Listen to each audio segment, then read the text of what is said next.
I don't think there's any debate in the scientific community that the way we're using our natural resources is impacting our climate. Electricity prices by 2050 meant to double. What we have now is basically the same sort of electricity system in its structure and its form as we had 100 years ago.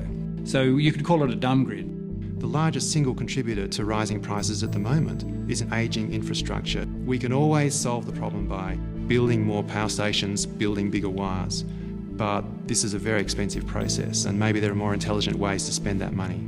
We've got very inefficient power stations, coal-fired power stations, less than 30% efficiency, and then we lose another 9 or 10% in the transmission to the cities. So it's not a very smart system at all in terms of greenhouse gas emissions, in terms of peak demand, in terms of providing customer choice. We want to turn all those things around. With the introduction of large numbers of air conditioners and some quite power-hungry appliances like plasma TVs, this multiplication of appliances is beginning to present a real problem. You know, we are heading towards a tipping point on the current grid where we will start to have more and more failures and more problems if we don't do something about it. Questions are being asked about how Sydney CBD could come to a virtual standstill following a blackout during peak period last night. I think there's definitely a people-driven movement that's anticipating and promoting change in the electricity system. Essentially, the smart grid is a union between energy, information technology and telecommunications. And a smart grid, of course, is the glue that holds all that together. Yeah, I think the smart grid will be part of a revolutionary change in the way we deliver energy. If we consider the fact that every device on the smart grid, which would include all the appliances in your home, all the assets you see on the poles and wires, if they are all centrally connected to each other, and we have databases of information and can manage and predict what's going to happen on the network, that gives us intelligence that we currently don't have today. By putting some interface to the customers, the householders, in a way that can help the grid be more efficient and effective. And above all, to try and reduce the environmental impact of the entire production of electricity. The smart grid has the ability to allow two-way flow of energy. They might even be able to send electricity back into the grid and get the energy companies to pay them.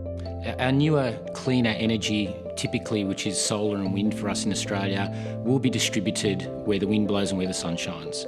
So what I'm very passionate about is seeing a lot of energy being generated from solar panels right on people's houses, generating right where they're using it. So this lets customers take ownership of the way they manage electricity and the way they source it. You know, so we'll actually start to leverage one another to provide the grid. It won't perhaps be such a monopoly anymore. Some people can be self-sufficient or relatively self-sufficient in energy terms. One of the key technologies that we're working on right now is the GE smart meter. Users will be able to get information from this meter like they never had before. They can use that information to help them better use energy. Being able to see your energy consumption on your iPhone or on your BlackBerry. So for instance, the meter might say to the freezer, hey, now is not a good time to enter your defrost cycle. There's not much power on the network, so why don't you wait until a little bit later? That sort of ability for the home to self-manage itself almost is what we can sort of be looking forward to as part of the smart grid and intelligent homes. To support electric vehicles on a national scale, if we're talking millions of vehicles, then the current framework to provide electricity needs to change. Clever technologies can be used to manage the charging of vehicles so it occurs in the small hours of the morning when demand is already low. We actually have the opportunity to use the vehicles and use the storage as a means of providing power back into the grid, because without a smart grid you can't make all those technologies work together. There is a demonstration project that's taking place in Newcastle. It's the Smart Grid Smart City program. Newcastle is still the single largest coal export site in Australia. It's probably quite appropriate, I think, that Newcastle becomes a place where we could actually see the new generation of energy technologies, new generation of energy systems which will actually reduce greenhouse gas emissions. We could, in Australia, be the cutting edge for research in these areas.